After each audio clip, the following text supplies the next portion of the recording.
Bendecimos el nombre del eterno Dios de Israel, el único Dios y el verdadero Dios. A Él sea el poder, a Él sea la gloria y el reino, dice la Escritura, por los siglos de los siglos. Quiero mandar un saludito siempre a todos los amigos, hermanos y conocidos.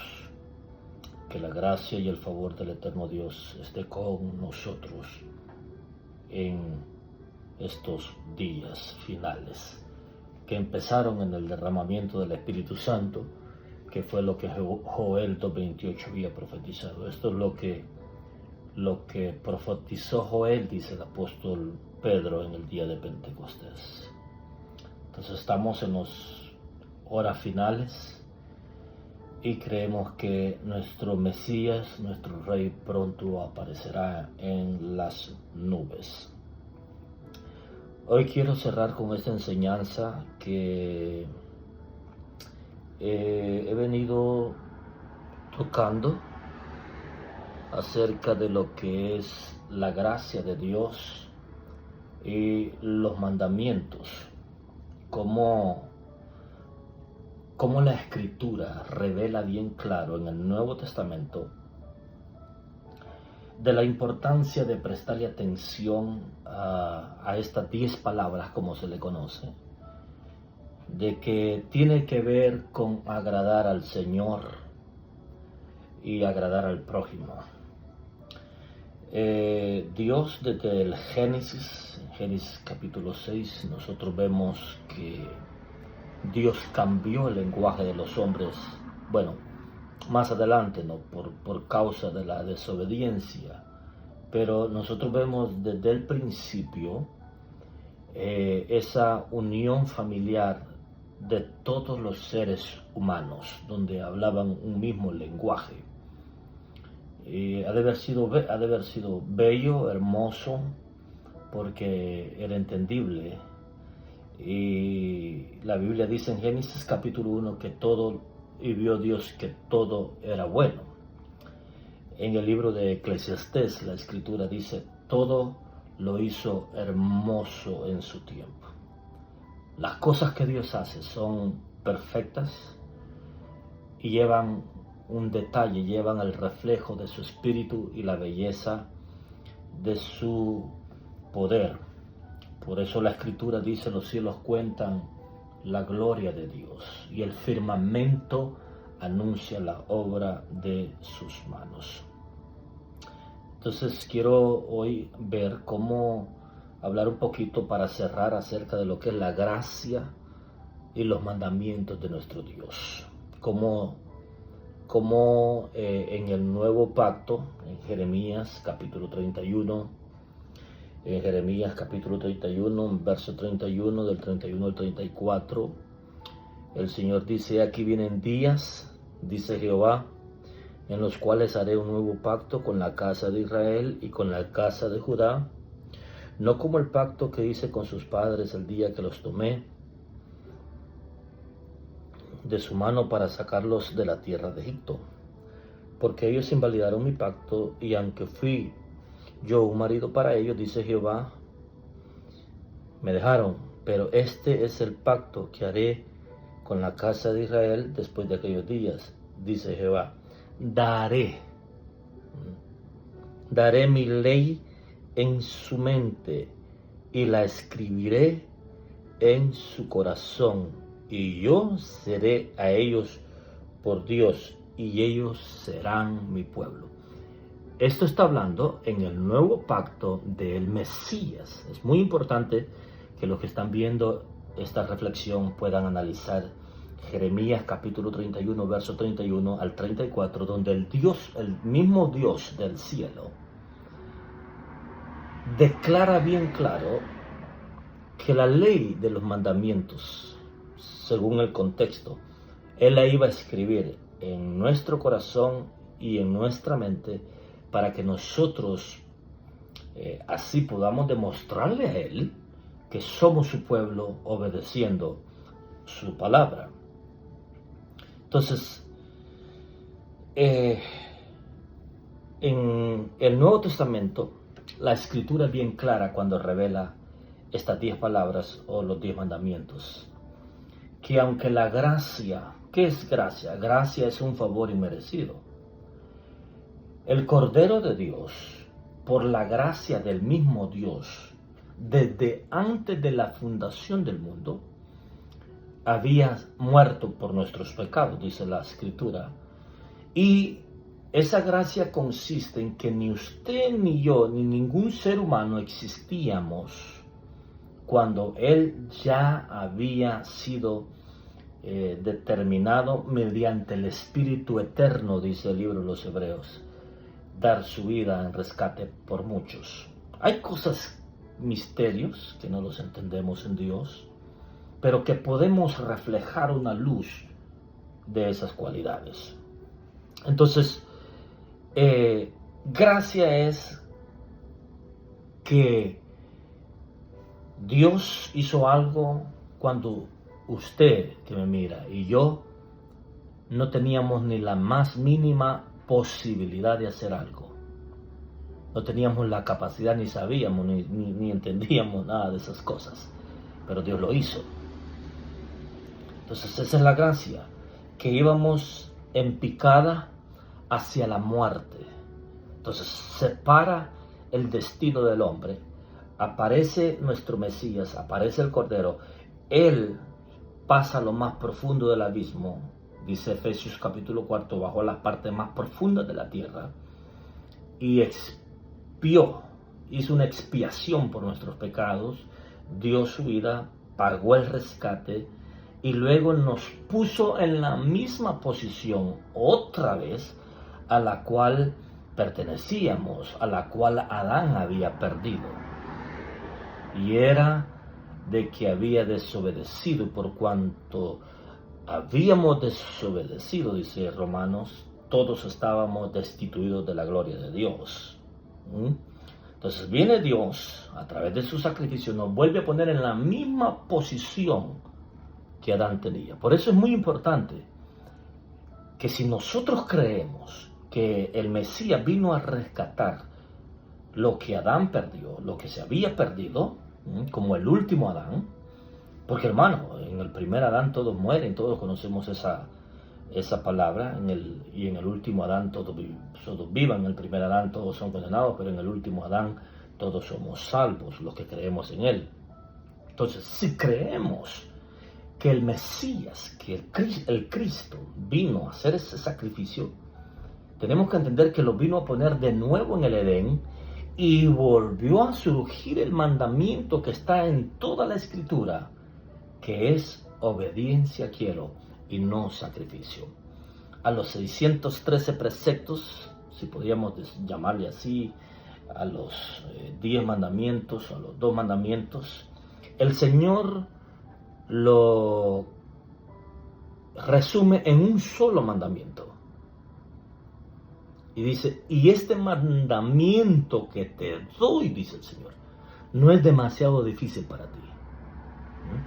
Y empieza a decir, porque no está en los cielos, porque no está del otro lado del mar, para que pongas excusas. O sea, Dios resume todo lo de la Escritura en un solo mandamiento. Y es obediencia. Obediencia quiero y no sacrificio. La obediencia que se le demandó a Adán, es la obediencia que se le demandó a Israel, es la obediencia que se le demandó a los profetas, es la obediencia que se le demandó a los apóstoles y es la obediencia que se le demanda a aquellos seguidores de Cristo, aquellos seguidores del Mesías. Pero la serpiente, como es astuta, dice el apóstol Pablo, tratará, intentará, si es posible, de engañar a los escogidos. Pero ¿qué clase de escogidos? Los que no tienen el conocimiento del Altísimo. Porque a los que tienen el testimonio de Cristo y guardan los mandamientos no los puede engañar, solo los puede perseguir, dice la Escritura en el Apocalipsis. Porque el que ya conoce la verdad no puede ser engañado. Puede ser perseguido, como persiguieron a los profetas, como persiguieron a los santos hombres de Dios, por causa de la verdad que estaba bien establecida en sus vidas. Entonces, la serpiente ha introducido el mensaje de ella, de que no obedezcamos, y tú puedes ver en muchos millones de púlpitos alrededor del mundo, donde ya nos enseña, ¿Cuántas veces? Yo tengo muchos años de estar en este camino y nunca he visto un tema donde diga los 10 mandamientos, donde enseñe un predicador o enseñe un hermano acerca de los 10 mandamientos. Solamente he visto en los adventistas del séptimo día y he visto en los judíos. Pero ¿por qué no la iglesia de Cristo? Si nosotros creemos en el nuevo pacto que Jeremías capítulo 31, verso 31 ha hecho, y Dios dice, y traeré siempre mi ley, la ley de los mandamientos, dice, la pondré en su corazón y la pondré en su mente, y ellos serán mi pueblo, y yo seré su Dios. Lo único que te identifica a ti, a mí, de que somos pueblo, hijos de Dios, es su palabra. Ahora, por eso Jesús, ahora vamos a entrar lo que enseñó Jesús, y lo que enseñó el apóstol Pablo y lo que enseñó Juan, que está bien claro, hermano, en la escritura. Ahora, dice Mateo capítulo 5, del verso 17 al 19, dice, si no penséis que he venido para abrogar la ley o los profetas, no he venido para abrogar, o sea, para quitarla, para arruinarla, para destruirla, para hacerla a un lado, eso significa abrogar, sino para cumplir. Porque de cierto os digo que hasta que pase el cielo y la tierra, ni una jota ni una tilde pasará de la ley, hasta que todo se haya cumplido. Ahora viene, ¿de qué ley está hablando el Señor aquí? Y dice, de manera que cualquiera que quebrante uno de estos mandamientos, muy pequeño, será llamado. Y así enseña a los hombres, muy pequeño será llamado en el reino de los cielos. Mas a cualquiera que los haga y los enseñe, éste será llamado grande en el reino de los cielos. Fíjate, hermano, qué importante. Jesús de Nazaret, Yeshua HaMashiach, el apóstol de nuestra fe, el gran pastor de las ovejas, nuestro gran sumo sacerdote, está diciendo esto, que en el reino de los cielos se va a contar a aquel hombre y a aquella mujer que enseñe los mandamientos. Entonces, es de vital importancia prestarle atención, porque Jesús está diciendo que va a estar activo el ministerio de la enseñanza de los mandamientos del Señor, cosa que ahora en día se ha olvidado en las iglesias. Por eso no hay honra, y si no hay honra, no hay poder, no hay unción, no hay manifestación, porque Dios no puede ser burlado. Hay música, hay voz, hay bulla, pero sequedad, pero unción y presencia de Dios no hay. Peor, hermano, con los altares perdidos, altares sucios, con gente que no ora, que no ayuna, personas que están en pecado, en adulterio, en pecados ocultos, mujeres que se visten dando pena, dando vergüenza. Si a los sacerdotes el Señor les dijo, cuando vayan a subir al altar, hagan una rampa para que no se les descubra su desnudez, y los vestidos de los sacerdotes llegaban hasta los ojos de los pies, a los hombres, no mujeres. Imagínate una mujer que está enseñando sus partes en un altar. Qué abominación, qué asco ha de ser para Dios. Entonces es muy importante que Dios aquí está declarando bien, está diciendo bien claro que los mandamientos de Él hay que tomarlos en cuenta. Ahora, esto no es nada. En Juan capítulo 14, verso 15 al 21, dice, si me amáis, el Señor está diciendo estas cosas, el Señor Jesucristo, si me amáis, si me amas, Isaías, guarda mis mandamientos. El que tiene mis mandamientos y los guarda, ese es el que me ama, y el que me ama será amado por mi Padre, y yo le amaré y me manifestaré a él. Hermano, ¿tú crees que Jesús es Dios? ¿Tú crees que Jesús es el apóstol de nuestra fe? ¿Tú crees que Jesús es nuestro gran sumo sacerdote? ¿Tú crees que Jesús es el gran maestro de maestros? No me creas a mí, crea lo que está escrito.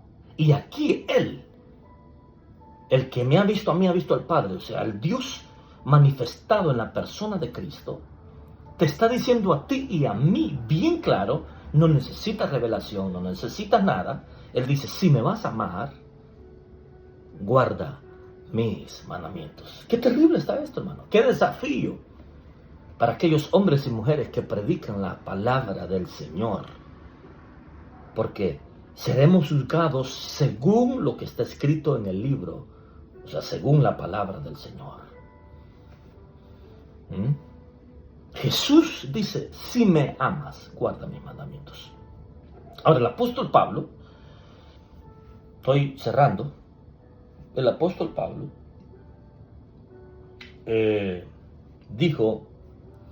dice en 1 Corintios capítulo 7, verso 19, dice el apóstol Pablo, la circuncisión nada es, y la incircuncisión nada es tampoco, sino, dice el apóstol Pablo, sino el guardar los mandamientos de Dios. Sino el guardar los mandamientos de Dios. Otro hombre de Dios. Por eso en Romanos capítulo 3, verso 1 dice, por causa de la fe invalidaremos la ley de los mandamientos. En ninguna manera, dice. Por eso yo ya expliqué acerca de lo de Abraham, de lo que enseñó el apóstol Jacobo, Santiago, que es Jacob. Enseñó acerca de las obras y la obediencia, las obras y la fe. Cómo Dios mira tu obediencia, mira tu fe, mira tus obras. Pablo dice, ni la circuncisión es nada, ni la incircuncisión. 1 Corintios capítulo 7, verso 19.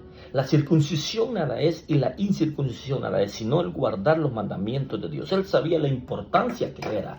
Jesús había dicho esas palabras y sus discípulos, sus apóstoles, el mensaje que habían recibido es el mismo que él recibió. En Hechos Pablo vuelve a decir lo mismo, Hechos capítulo 24 y el verso 14 dice, pero esto te confieso, dice Pablo, que según el camino que ellos llaman herejía, así sirvo al Dios de mis padres, creyendo todas las cosas que en la ley y en los profetas están escritos. Entonces, aquí fue lo que Pablo le llamó basura o todo lo tengo por basura por seguir a Cristo. No fue a los mandamientos del Señor. Hermano, mira, yo he tenido la experiencia de mucha gente que no conoce lo que habla. A los 39 libros del Antiguo Testamento le llaman letra, le llaman basura. Cuando la Escritura dice en Segunda de Timoteo 3:16 que toda la Escritura es inspirada por Dios. Desde Génesis hasta Apocalipsis está enlazada, nunca ha dejado de ser. La palabra es espíritu, la palabra es viva. El conocimiento o los dogmas de hombres era lo que el apóstol Pablo dice. Eso lo tengo por basura. Eso lo tengo por estiércol. El conocimiento humano, la sabiduría humana. Dice que la mucha letra mata, otro concepto errado. Le llaman a mucha gente, está sinceramente equivocada porque le llaman letra al Antiguo Testamento. Estas no son letras comunes, hermanos. La letra es la filosofía humana, que es sabiduría satánica y diabólica, dice la misma Escritura. Esa sí es. Pero las palabras de nuestro Dios son espíritu y son vida desde Génesis hasta Apocalipsis. En ningún momento se refiere a la Escritura. Imagínate que la Escritura sea no tiene sentido. Analicemos, hermano, lo que dice la Escritura. Entonces, es muy importante todas esas cosas. Entonces, el apóstol Juan dice, y en esto sabemos que nosotros lo conocemos y guardamos sus mandamientos. El que dice, yo le conozco y no guarda sus mandamientos, el tal es mentiroso y la verdad no está en él. Pero el que guarda su palabra, en este verdaderamente el amor de Dios se ha perfeccionado. Por eso sabemos que estamos en él. El que permanece en él debe de andar como él anduvo. Hermanos, no os escribo un mandamiento nuevo, sino el mandamiento antiguo que habéis tenido desde el principio. El mismo mandamiento de obediencia que tiene que ver con los mandamientos de Dios, con obedecer al Creador. Es lo mismo que el apóstol Juan dice aquí. Te estoy escribiendo y diciendo lo mismo, el mismo mandamiento antiguo, el mismo mandamiento que está en Deuteronomio capítulo 30, que dice, este mandamiento no es demasiado difícil para ti. Entonces el dragón, Apocalipsis 12:17, entonces el dragón se llenó de ira contra la mujer y se fue a hacer guerra contra el resto de la descendencia de ella, los que guardan los mandamientos de Dios y tienen el testimonio de Cristo. Aquí hay otro dilema, hermano. Los que tienen el testimonio de Cristo y los mandamientos de Dios son los cristianos, los que hemos recibido al Mesías de aquí para acá. Porque Israel no tiene el testimonio de Cristo. Nadie tiene el testimonio de Cristo, sino la iglesia de Cristo, ¿no? Ese es un verso a discutir, a hablar. Y cerramos con eso, que el amor del Padre, la gracia del Hijo y la comunión con el Espíritu Santo esté con todos ustedes. Si estás enfermo, recibe tu sanidad. Si estás triste, recibe el gozo del Señor. Si te sientes solo, recibe la compañía de Él. Dios te bendiga. Dios te guarde. Hasta la próxima. Bendiciones a todos.